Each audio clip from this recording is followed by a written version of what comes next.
Okay, another update.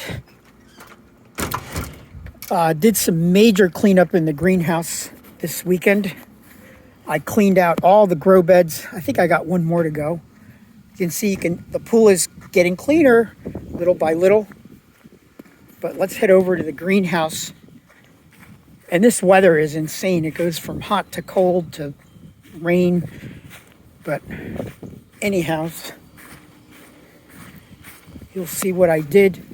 I can actually see the fish now. So this right here is all the crap that came out of my biofilter.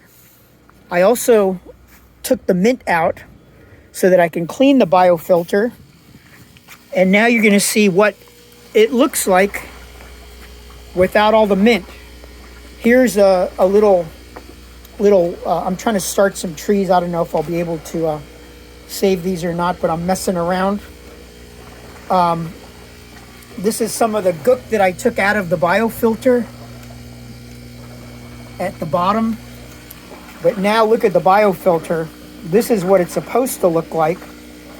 And you can see that it's starting to pick up all the solids. And now you can see the fish finally. So everything is looking better now. I'm really happy. Here's the mushroom house. This is where we're doing the pink oysters. And hopefully we'll be getting some more popping. Here's a grow bed that I cleaned up. That I'll be doing some mushrooms in here. The ones that were in here I took out because they were a little bit, I think the water level was too high. So what I did is I put them into some buckets. So hopefully these buckets will start popping out mushrooms. And then this is the other grow bed that I cleaned out that's just waiting to colonize.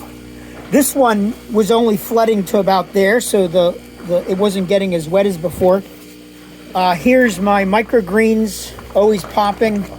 Looks like I got another salad today. There's the little bonsai tree that's still alive and well. Here's my tomato plant that I've also been trying to do a little bonsai action with. And now you can see I also added these filter socks to the output of the of all the water, and that catches some additional solids. But now a few more days and this water should be crystal clear again, and I promise to clean that filter a lot more often if Matthias Olson is listening to this. You guys have a wonderful day. Peace, love, and understanding.